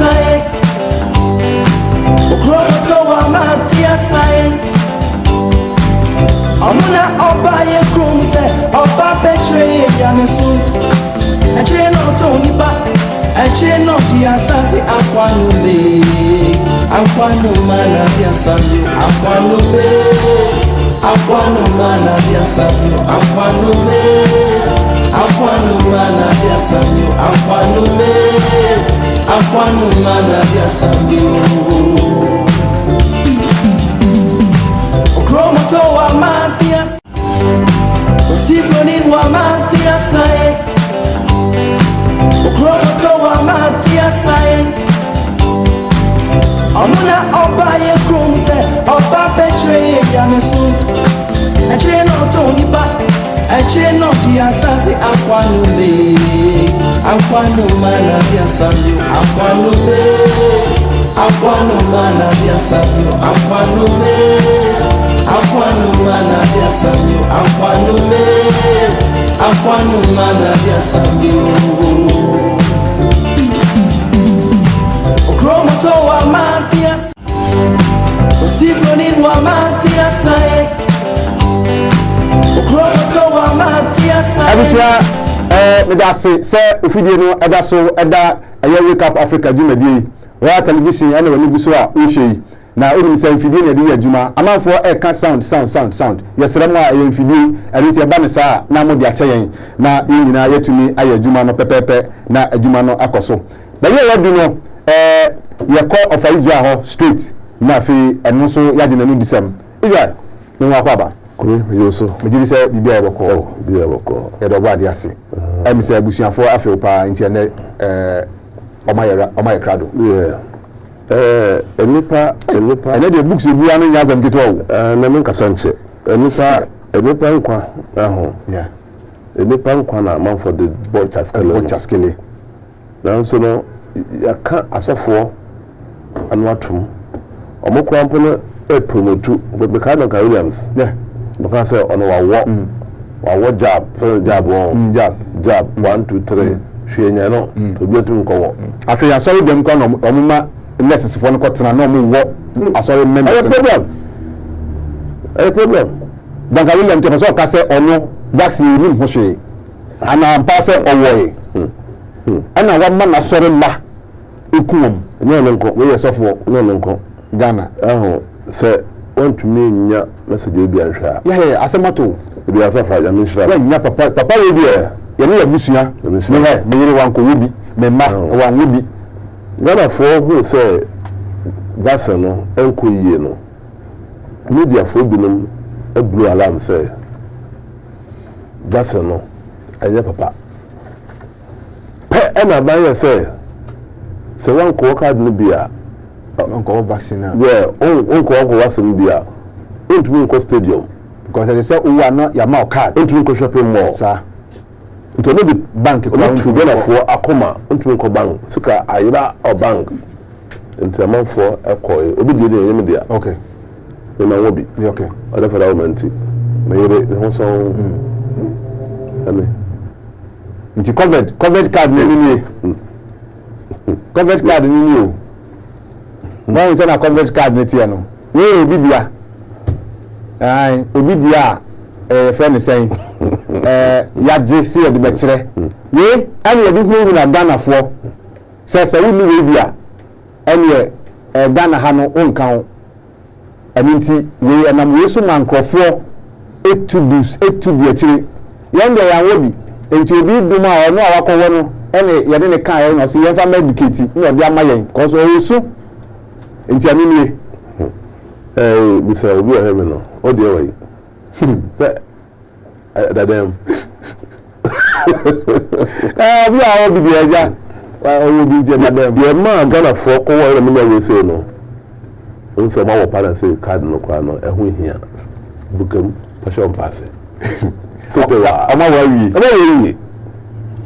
ebe for so na ade we say ebe ba e you see slave trade enen kodwa tana start here mpelefo no ide ni cho mo so a wa za mo de hwa mo catch play ade we say obi eja na yere we papa no say owo no we say hey owo no we da ko bank we da ko hospital we da ko bank any petri mo yes nti o shebe okuru ekowo and okuru no ho rough yeah so we no wonya ne pedua na ho di biem media for ya nso bi e ba ye bi no ka se nye ne bi nso di anim se eye yankra ya wo eye kama ye ofeka kombo bi e vaccine yeah AstraZeneca yeah vomboa yeah sa pepe omdi anu no so omo won no AstraZeneca as I say bi awo card bi anu pager card ni e say Ghana bank because Nema abetire AstraZeneca eya yuna no onu do onu bi wa abetire demo na so Ghana ha Africa de adu na yetu mu de nkan kase bese no bi am mo atwe no obi odi no ma no guidelines oro pa ko film ko yeah fa ya ho akwa class a so pe ya no uti ntu awo yeah sure uti na wo ene card no obi do ya to them ọ̀rọ̀ ọkùnrin ẹni mi ló ti àbáǹkà yìí tí ma wọ́n káàdì ma wà yẹ hospital náà hospital àwọ̀ ẹ̀yẹ bíbí àwọn ọ̀nà àwọ̀ ẹ̀mọ́ ẹ̀rọ àdé yàrá ẹ̀nà ẹ̀mọ́ kú nípa rẹ̀ yes yàrá ẹni díẹ̀ at Europe for adma ye vaccine ni yare say so fa ni vaccine ko yare say yeah vaccine kunipa yeah asama mo kan say ye mo vaccine no go say take effect no yare ko kan yo bi ho asa ayo obi wonu se ni se no wo akọ job What jab 1 and 2? Oh, I want jab. I want business. Business 1, 2, 3. Say 3 crowd be our. Yeah. Obu ko no tro ba ni. Karami. Okay. So we want vaccine no I do hear no. See you. Where Bill Gates says vaccine can help reduce world population. And the book end of Israel Jamaye. But we are kind of. I say, how can vaccines actually be used to reduce world population? And here some will be question. I say, let's conduct a mental experiment on this issue. If vaccines are to be used to reduce world population, they obviously need to be accepted by the majority of the people. Otherwise, the population reduction efforts wouldn't be very effective. Okay, yet also in order for them to be accepted by the majority of the people, they obviously can't just kill people outright. I don't know. But if you have that try so far, yes. Not as we see what. I say, and in order for them to be accepted by the majority of people, they obviously can't just kill people outright. That is also why if everybody started dropping dead within 24 hours of receiving the flu shot, the danger of vaccines would become obvious. Thank you. Say, your person say, your vaccine over ya 24 hours, not to all with ya. And then I'm going to say, I did it's your man, the danger of vaccine would become obvious rather quickly, and the vaccine would be recalled. Like I say, I'm out for every vaccine. Thus, if vaccines are to be used as an effective population reduction effort, there are really only 3 ways in which they might theoretically be effective from the point of view of those who wish to reduce world population. 1, they might kill people slowly in a way that's unnoticeable. Or say they might kill people slowly in a way that's unnoticeable, taking effect over perhaps 10 to 30 years. Hey, it's a bit dinya kakra and now you know events phenomenon when you're clotting not stroke to that form.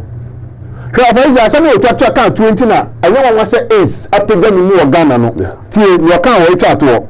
Or say they might kill people slowly in a way that's unnoticeable, taking effect over perhaps 10 to 30 years by accelerating degenerative diseases.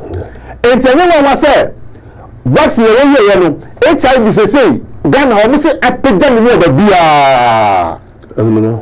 You cool hona the dada no yale na hospital no me give huska no ti pao no hypertension. Hey, yeah, akra obi wa mo so wo no the bema and me sorry bia akra obali so mo wo no onyimo a na esububu odi kra ho say ni blood no kra no ongu bi yeah Ghana for them Ghana for medically omunim but Ghana for yan kana kore emeka abotu bi amani adwuma bi ko ni amani adwuma amani eputete omano enti se o kana kore no a amani no koba aha say kumi obi wadi just ba ko pena me kan kwa na me adwuma ni I say 3 point. Yes, the first one in the second one I say they might reduce fertility and therefore dramatically lower birth rates around the world, thereby reducing the world population over successive generations. Just a kakaka, this soft kill, I say this soft kill method might seem more acceptable to scientists who want to see the world population fall but don't quite have the stomach to outright kill people. To outright kill people with conventional medicine. I know we can catch and say the vaccine be called Kenya. Yeah. Emma 500,000.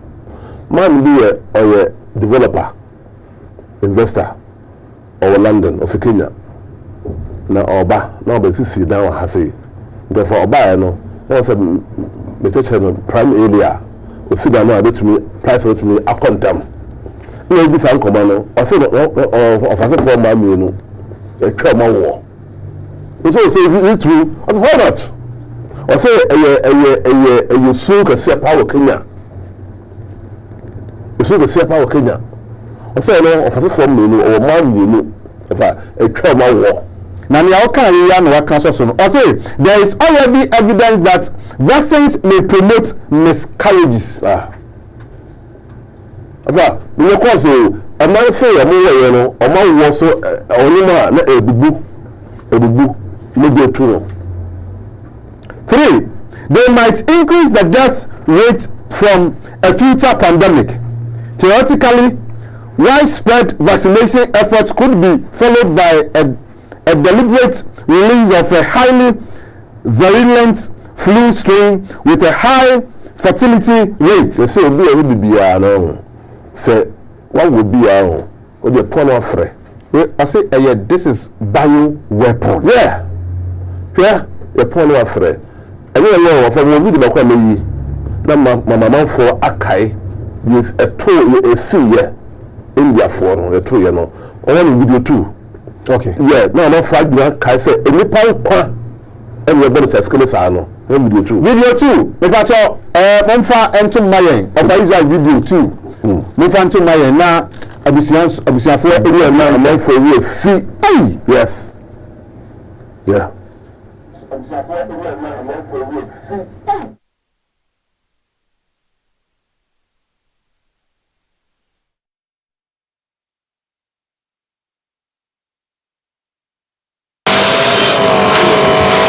There are too many dead to cope with right now in parts of the Indian capital, and they're piled up in vehicles outside. The coronavirus rules mean this is where most relatives have to say goodbye. It's massively distressing and hugely undignified. They're working all hours inside. They just can't stop. And it's been like this for the last 2 weeks. All day and all night. The bodies just keep on coming. Whilst we were there, bodies were being brought in every few minutes. There's no room left inside the crematorium, so they've spilled out into the open ground next door.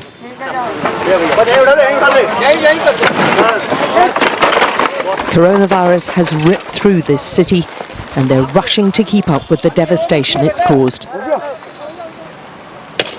And this ancient Hindu ritual is now both a desperately lonely affair, but also crowded out alongside dozens of other hasty funerals. India is still hitting world record coronavirus figures, with 1 COVID death in just under every 4 minutes in Delhi, and its healthcare system is buckling.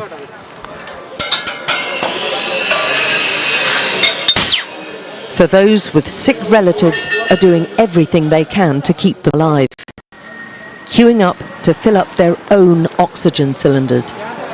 These are like gold dust in this city, with a black market value of 4 times their normal price. India. Now, India say every 4 minutes biano, nipa baku, esa in COVID no. Every 4 minutes, nipa baku. Abajai, yeah, the Banisi, there are 2 India for no. One major COVID no. Or must say COVID no, but I say I will kill me pa. 10 years ago, no. Because I say 5 years ago, yeah. I say I will kill me pa. People will meaning on fun say when you or making a profit, or your vessel say, but they make a profit into young cover. Yes. And then what we in the fan home. So, man, better, is a canoe. No, go home. Then, before we be a minimum, no, I be no. Oh, that is it. Over just say assembly account hakura. That's it.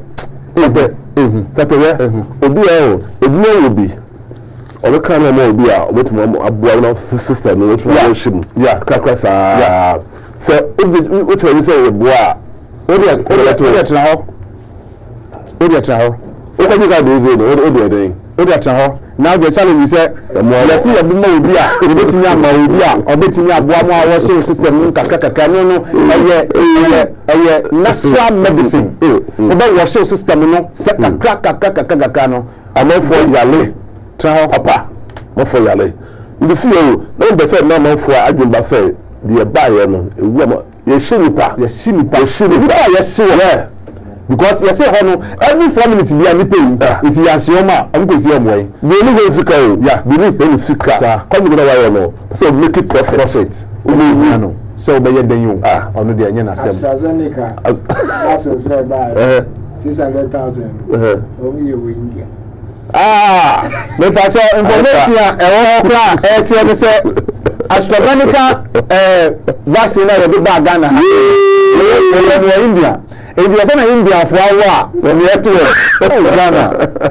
Aha, of Asian Pacha number to command enough for and fair line that's only the WhatsApp messages in it.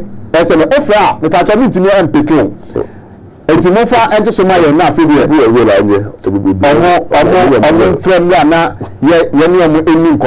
We say, I quite messages also. I say before COVID hit, global awareness was made through this program and has been done about. This time around, we have anticipated through this platform that there is a future pandemics, so-called SIA 2025. So I ask,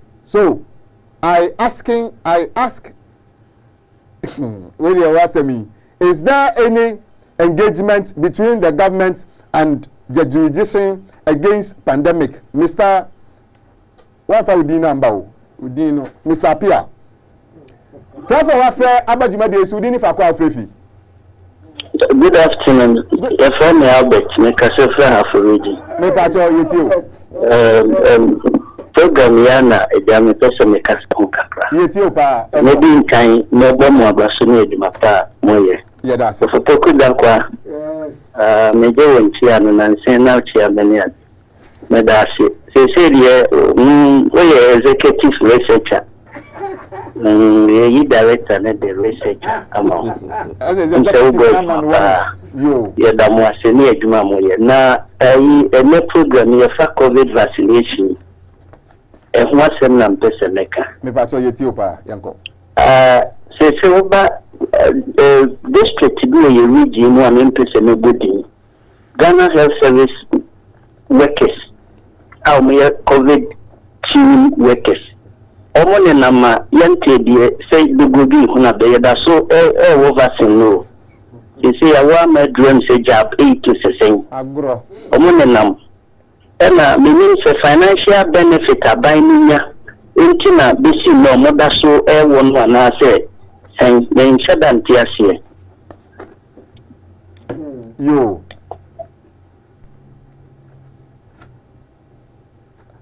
Me pacho wa fiso na. Okay. After the introduction of the vaccine at therefore, Udini Fakwa Frefi. Hello, Udini Fakwa Frefi. Hello, me pacho, where do you Kakra? Hello? Yeah, meet you. Yankwe. Yeah, me pacho, a friend of Michael. Yanko, what's him? Patuja. Yeah, me pacho, this is the first time I'm actually programming. Okay. It's very educative. Yati. And name your health water, anything a man born full name. No problem. Now, so research information I'm the my public key. I will be very grateful for a better trend because most of us are health system. We knew these things will happen. And the whole issue about this COVID, some of us we knew a creative by those scientists and those Bill Gates Foundation and our world organization as supporters at 77 and who know it. I am very grateful for someone taking this opportunity to educate the public. Because these days, our conditions are, you only see your hospitals, I want to ask you. Young people are getting a lot of kidney conditions. First, not Antissa. It's very dangerous. Madam was to say more educated public, vaccines. Yes, that's it. I mean, at the two you say, sa program way, and sana cover the babano, and penny form you need as a year, over a year, crown sana cover diba. Ain't a young Ghana for no, yaswording. After the fair for our friends, you made the Mudini for Africa. Hello. Hello, Mudini for Africa. That's all every year. According to us. For I know Ethiopia, I know the same.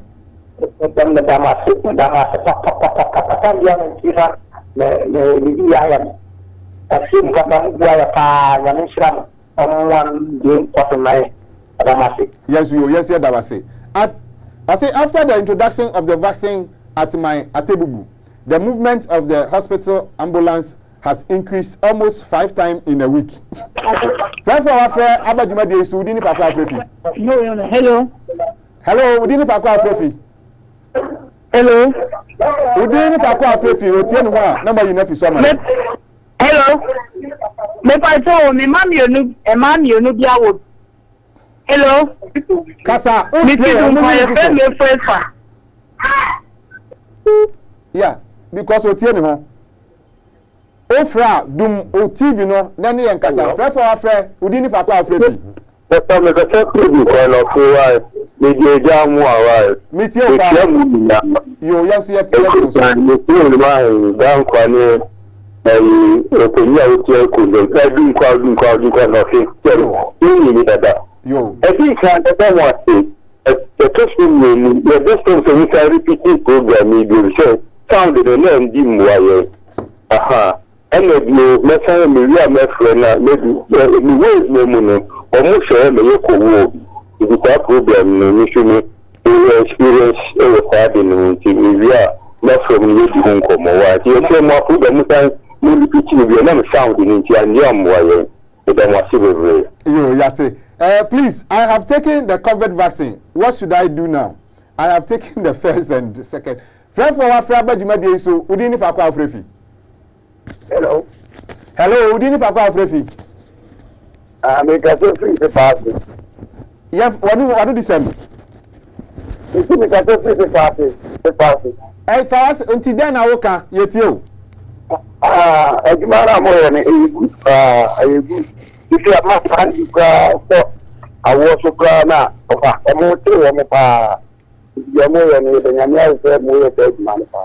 Yo, yes, so yeah, that's say boy abaso. Hey, I vaccinated one. Please, is there any solution from Dennis? Friend for our friend, Udini Fakwa Frefi. Hello. Hello, Udini Fakwa Frefi. Very handy, very Yet you. But I'm the program will show TV. And then he said, I was there, Ghana, I said, you're penny for no money. The doctors and all the scientists in Ghana are money, but Omunka. A sense of a crown being a free or a friend, will see no credit or Omunka. I don't want a month in just like that. The program I say move like move species, don't finish very educative, serious. Yeah, that was what you yes, that's a question. The piano about 12 for feeding to Obeshe. And Maxwell Quadaso, please, good job. Can I know if the vaccine can kill? Fred for of Dini Fakwa Frefi. Hello? Hello, Dini Fakwa Frefi. The Catastrophic. Yet you. Oh, Namisha, opening down and Mr. Israel. Okay. And I'm not more Namisha. Now, the person is that you get back in the year, country, and so you and so this is open to talk about that power no more catch. Yo, and Penny Forte, So mo bibi kan hem sen koma kadada. Okay. Shalom. Hebrew teachers. In fact, you won match and I can not stop watching. I like your friend for our friend Udini Fakwa Afrefi. Yeti o wanu adu the same. The friend in the plan also at church the meeting that government dependent on manage something that also at church when we go for a survey. Now na mutu ni gana beneficia na kan Abuma ye kwan dia ye mpanyifo o madikan ni o masia GMO omunom kosia ye ankosia ga sense on pass ebe o eti e da se ene wanu disem. Hello, please. I like your program. May Allah bless you people. But therefore Udini Fakwa Afrefi. Hello, sir.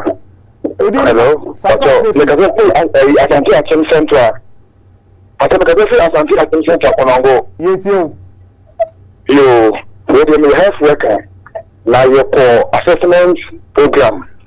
You will say what's affecting the patient nervous system. Why do you know to look at memory loss? Yes. There was a year. And I'm almost anti-vaccine. Almost anti-Yahweh. I'm almost anti-vaccine. I'm anti-Yahweh. Yeah, that's it. It's good job. Can I know if the vaccine can kill? Sasa media asemo. Therefore, Udini Fakwa Afrefi. Ajuma yes ye kuram. But you friend is enough from Catastrophic na fi abu akwa. Wanu disem. Yetio. Disem na nke edamase. Ngo san church ya mujuma yi. Ni mawo mi ni nyina. Mawo mi ni nyina me ba ko te chima na mko ba ko ta kwadi. Ti njeche ya ni miti ya ma efe ni hu die ni wo mumpu. Medamase se mama cheke den person bi kan say the fufu ya ni sunam kwanso bai. Nge some of the last be san ba say one I think this one no. Say no there me ba chon panyi fu atem be you ano. You are lucky to have this old man. Say we ni panyi adue. Therefore Udini Fakwa Afrefi. Hello, Frefwa Udini Fakwa Afrefi. That's what we do the Yetio. But the mistake is important picture. Anti kasa mitio. Yeah, the people make a crime say. The minister Ndoni Bano. The minister Ndoni Bano. If I am paying for him, only a Shishimo and send Ndoni Ba. And for me, we say a bit maybe we say an answer more after Ndoni Ba. No more will be an answer more will be. And the person you. Because your man penny a person of affairs if you give so a million for the will be. You only one answer and I say, yeah. Yes, you be no way to take a cana. Yo. Tono, you're not a wow. Yo, Omati. I'm putting for a minimum. Yo, Omati. Because of the vaccine, I will not marry my girlfriend again. I told her, but she refused. I don't want any heart attack babies. Friend for our friend. Friend for Udini Fakwa baby. I'm going with a Mount Catastrophic. Yo, yet one of the same. Yet you. You are going to talk with the mind movement first, when that was and then this guy and then with the mind movement, and walk down and then you just happening now. Now, if I do looking at it, the accident, about the other just said to me, I may have one doing every arm my need to my now. About the other, but then I have to talk now. Now, I'm going to say, you need to do with your Emma or maybe with the Asia, that make a community, and our yard and family Asia. I rather come home. Now, on Saturday, I do know. Yeah, that's it. AstraZeneca means killing the stars by saying the Latin for star is Astra. Therefore, Udini Fakwa Afrefi. Hello. What do you say? If I'm a secretary, because I feel a tank. What do you say? You Let us say, because one Mabobino, the idea on me. Yate. the number that na ya na wafre ya the number be to na aya ma facade line na mafre I am set then denu takrade good work done we are following you yes here that's it I am set okay we making kind of that I am able my friend no mean to me munya na mean to me fa I am able tunnel from Dunkwa Ofin. Thank you for wonderful wake up good God bless you.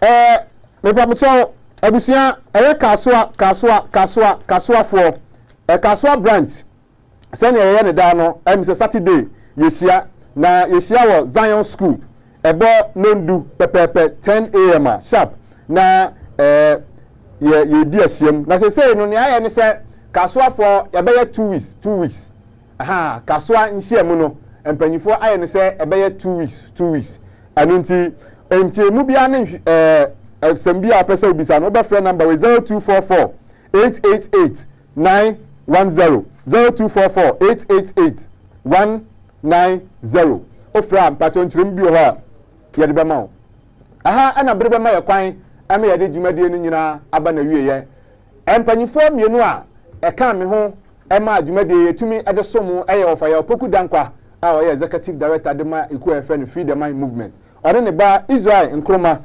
ono so aye national coordinator edema eku aye friend Freedom Movement and the topic I guso etwitinum the horrific bloodshed by the Jesuits in history for the control of the world for the Pope na eno na ofase ye di kan ekọ aye ne health side no area no na yabobso a be 3 months ni na ofase ene ye de ne health side ni ba wiye eti ye transfer from next week bioma afi ye ba ne economic side sana ofa ekan ye me di dwuma de mu tia me di ani Kofi Kume makraw obo ade e de ye nkwache adase ne ye besan asia